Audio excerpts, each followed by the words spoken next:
Hi, my name is Mark Robinson, and I'm inviting you to participate in an extended conversation over the summer of 2022 about what I call interpersonal nonviolence. What we're going to look at here is the intersection between the science of complexity and how it is that we construct justice in human systems. Kind of a mashup here. So I'm excited that you're watching this video. I hope you'll decide to join us. And so I want to let you know some things about what it is that we're going to be doing this summer. So we're going to start by looking at the way that we understand what is. Reality is not something that we can actually grasp directly. Reality is formed for us by making meaning of what it is that is happening in the world, by appropriation of certain cognitive maps. And so by our ability to interpret the stimuli that are happening for us, we have a sense of where we are, where we might be, how we might get there. And as healthy organisms, what we're doing is continually making the choices that will create for us what we need. If we're unable to do that, evolution takes care of us. So we want to get better and better at doing that.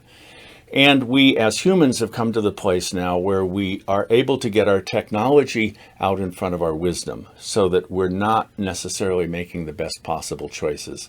I'm suggesting that the science of complexity can help us be able to understand that. So beginning back almost 100 years ago now, this guy by the name of Abraham Maslow presented us with a particularly compelling cognitive map. It's still very much relevant for us, that talks not only about who it is that we are, but how it is that we transform in our understanding of ourselves through our lifetime. This hierarchy of needs suggests to us that there's certain fundamental things that we need to have in place, which when we have them, we can then move to the next highest or higher level. We can sort of move up. And when the things below us collapse, we will move back. But we are continually trying to climb up to the higher levels. Part of what actually happens here is that when the lower level needs are met, we will naturally move up. Now, I probably first saw this when I was in college. I don't remember exactly when it was, but I do remember thinking as I saw this hierarchy that I had no idea what being self-actualized actually meant.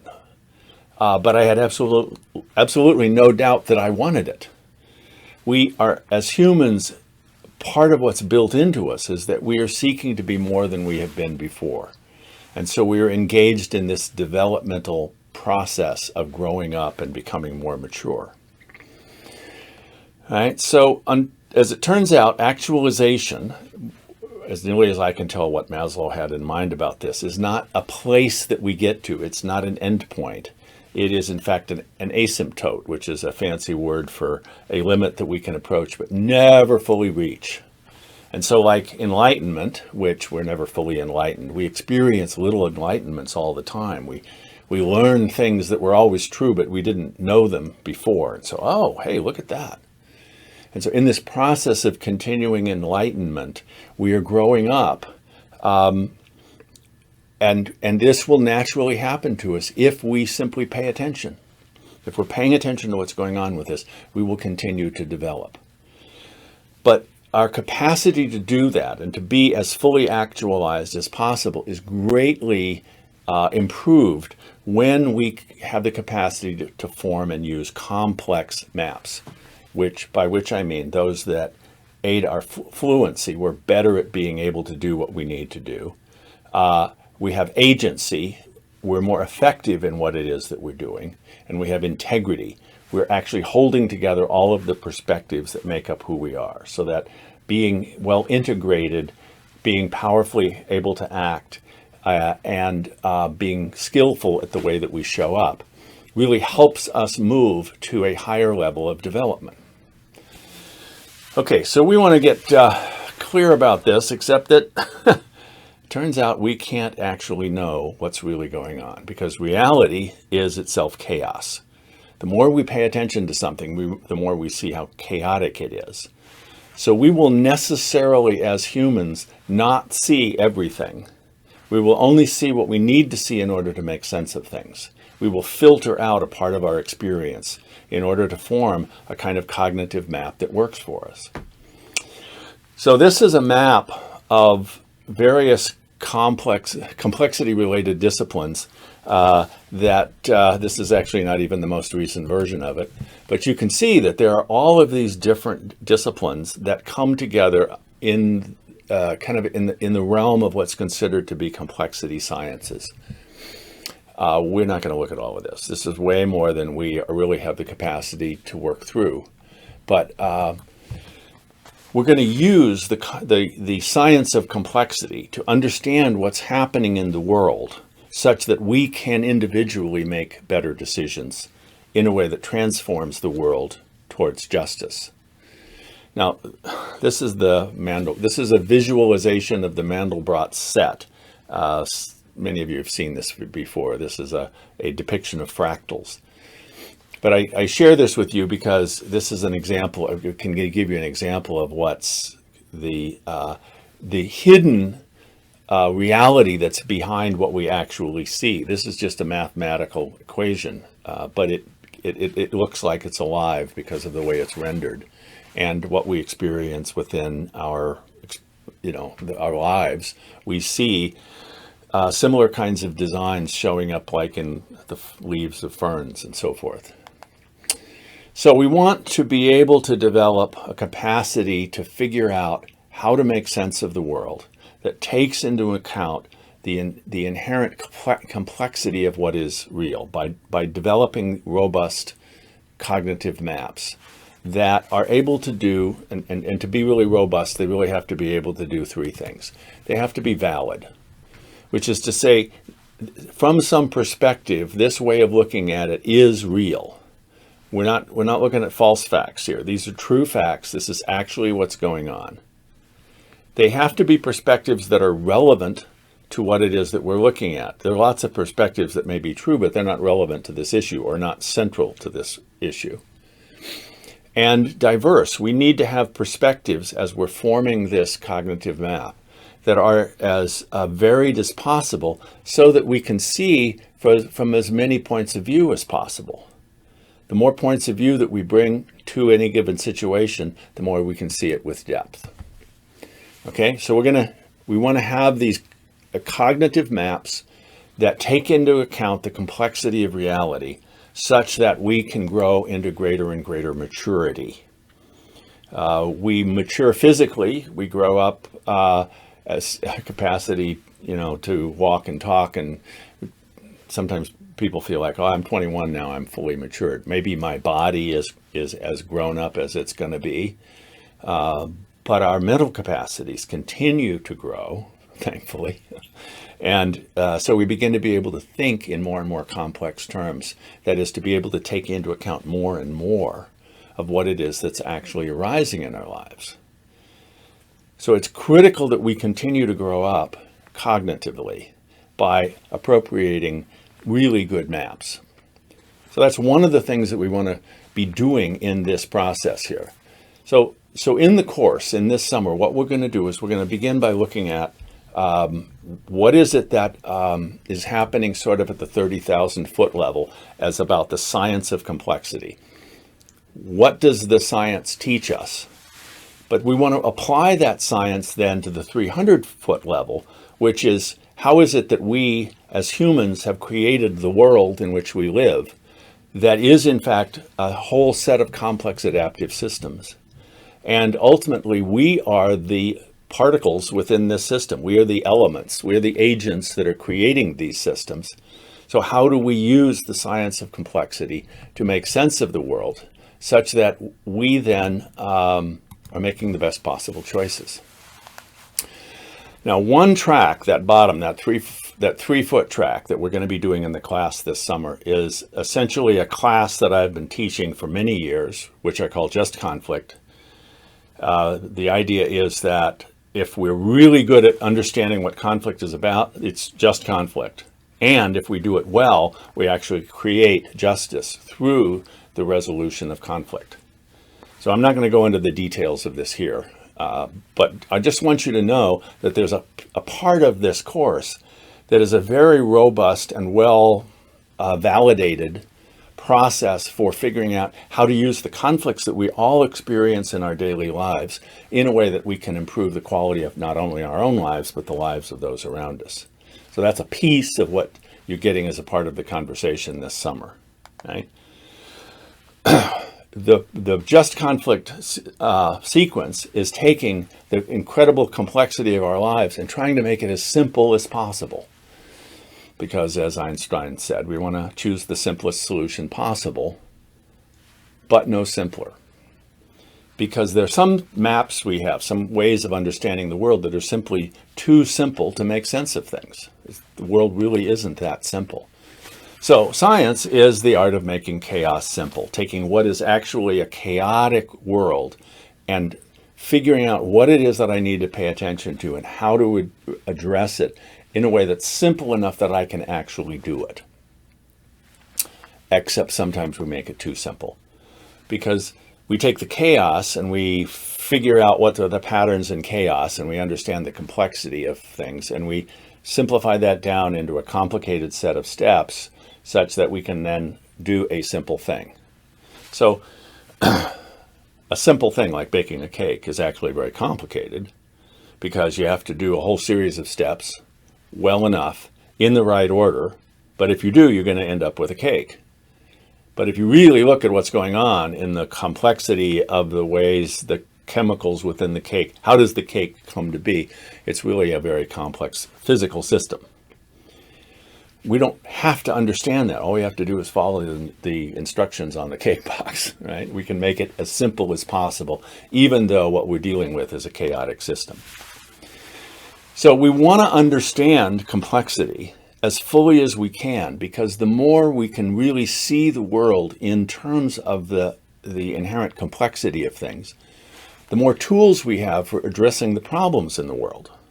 So as a part of our conversation this summer, we're going to look at each of these 9 characteristics here of complexity that have to do with the structure and the dynamics and the substance as different ways of looking at complexity, and each of these aspects within it.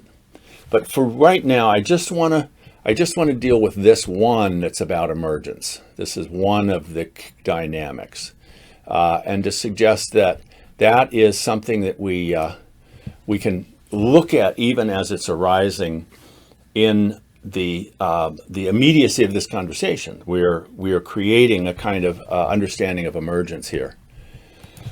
So one of the things that happens as we're looking at complexity is that we can see that it's characterized as we get our heads around thinking in complex terms. We recognize that there have been folks throughout the ages who have seen the world in complex terms. Jesus, Buddha, Lao Tzu, Rumi. So people in ancient times and people today who are able to see not through a scientific lens, but through a spiritual lens that actually makes sense of the world. And one of these great teachers is a guy by the name of George Gurdjieff. And 2 of the things that he brought to us from his explorations in the steppes of Asia were what he calls the law of 3 and the law of 7. We'll talk about the law of 7 in terms of how it is that transformation happens. But the law of 3 is basically what we experience when we are talking about emergence. Emergence is a phenomenon that happens when there are certain qualities that are present and something new arises. When the 3 are held in tension, a 4th arises in a new dimension. And it is at the same time surprising and consistent, always happens. It is something we can absolutely depend upon, even though we didn't know it was going to happen when it didn't happen before. But once it happens, we can say, oh yeah, we can keep reproducing this. The title slide showed a whirlpool that is created in that art installation. If I want to have a fire, all I have to do is have fuel and heat and oxygen, and I hold them in sufficient proximity, and I will have a fire. Fire is an emergent property of those 3 things being held together. Now, when we notice them for the first time, we're kind of surprised by it. But once you begin to observe the world through this lens of complexity and understanding what is emergence, one of the things that begins to happen is we see that everything is the product of emergence. It just keeps continually emerging, and it's sort of like this spiritual understanding that the world is just sort of frothing itself into existence through this process of emergence. So that's how our spirituality and our science are going to come together here. But we also want to look at this 300-foot level, what is happening in our human systems in the world that we create. And one of the things that we discover is that for a system to really function well, it has to be just. There's this quality of justice. So if we're going to create justice in the human systems that we create, what is justice? Is an emergent property. How do we create justice? We create it by bringing together the three things that are necessary for creating justice. One of them is that we have to have an equitable distribution of resources. Everybody has to have what they need. The better we can distribute resources, the more justice there's going to be in that system. That's necessary, but we also need to be able to communicate with each other. We've got to know what's going on. If there's something that is stopping the flow of information, so people who need to know don't have access to the information, that creates injustice. So we have the Freedom of Information Act, for example, as a way of creating greater justice because people have a right to know things that will impact them. So we have to distribute resources, we have to distribute information, but we also have to distribute the possibility of making decisions. Everyone who is in the system needs to have, for the system to be just, must be able to participate in the decision making by the system. So when everybody participates in decision making, they have agency. When there's a transparent flow of information, then we know what's going on. And when we distribute resources, then everyone is in a position to be able to bring their best selves to the process of this system. So part of what we're going to do this summer is going to look at what's happening in the world and how does using this lens of emergence, how does that help us understand what is happening and what might happen, and thus what we might do to be able to create greater justice. All right, so what we're doing here is an expression of the work of Mohandas K. Gandhi, also known as the Mahatma, who invented this thing called nonviolence, or what he called satyagraha. When he grew up in India, he went to school in England, and then he was working as a barrister in South Africa when he really began to be a community organizer, and was doing what he called, because this is what they called it in England, was a process of what was called passive resistance. And Gandhi said, that's not really a very good word for what we're doing here. Well, it's not passive, and we're not only resisting, we're also being active. So what should we call our movement? What's our branding going to be? He didn't call it branding probably, but that's the way we think of it today. And so he actually sponsored a contest in the newspaper that he put out for people to say, what should we call this? And one of his cousins responded and suggested the idea of satya, and I don't know, there was another word that he said, but ultimately what came together was that Gandhi used the three kind of principles from Hindu spirituality. One, ahimsa, do no harm to any sentient being. You live in the world in such a way that we're not going to harm anything. Sat, or satya, which sat is that which is real. Satya is that approaching an awareness of what is most real. Is recognizing in Hindu theology that we can't actually know what's going on, but we can approach it. So we're going to understand better what's going on. And agraha, which means acting skillfully in a forceful or a firm manner.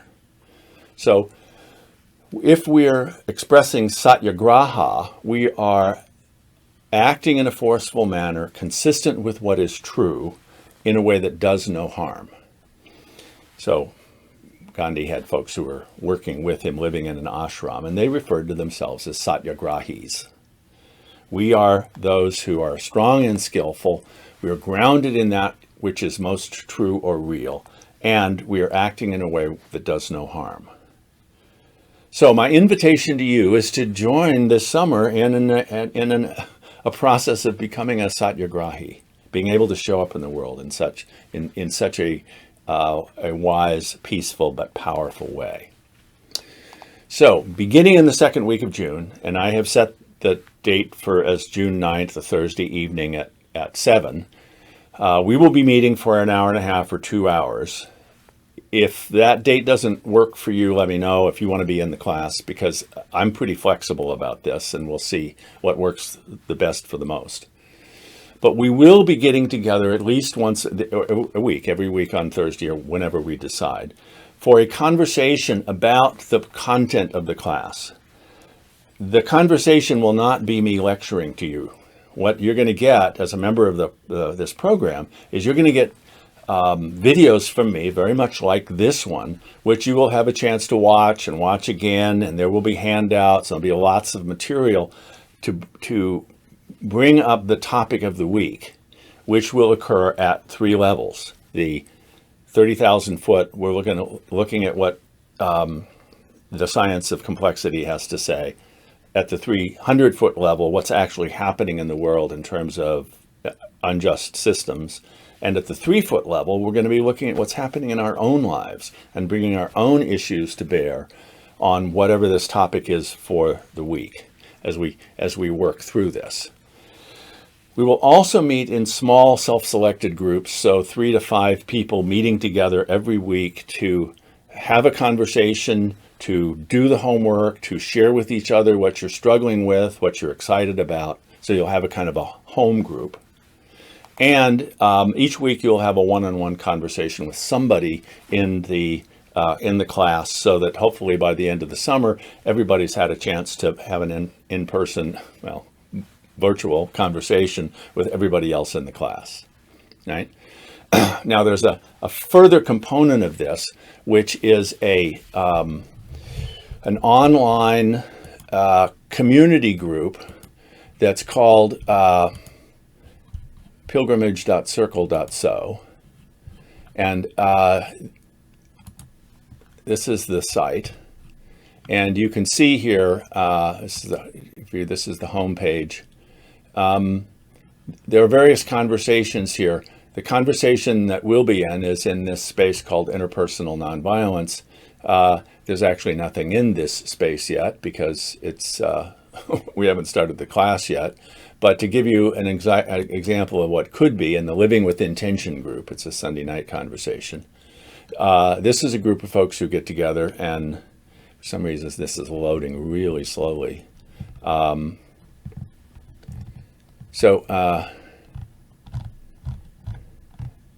Here we go. So for example, you can see that people can comment on what other people have said, and you've seen this. So this is an opportunity for kind of an asynchronous conversation. So the final piece of this is that the participation in the program this summer, I'm going to charge you $400. No, I'm still not in that. There we go. But that's kind of a suggested price, because I really want you to be involved in this. And if that's more money than you can afford, I want you to tell me that, because I'm going to learn a lot from you as we conduct this course. This is the first time I've conducted it in this manner. There's very little in this course that I haven't taught before, but I've never done it in this way. So there's a lot that I'm going to learn about how to do this. And I think that what we're looking to learn from each other this summer is so important that I want to continue to offer this so that more and more people can get their heads around complexity and to be able to use it profitably in their own lives. So I'm going to be asking you for a lot of feedback. So if you want to be in the class but you can't afford it, just please do not feel bad about telling me what you can't afford, because I want you in there. All right. So I'm going to follow up with an email, or you can contact me if you're interested. I'm recording this 3 weeks before the class is going to start. So let's get together and see what we can do together I'm excited. I hope you are too. Take care.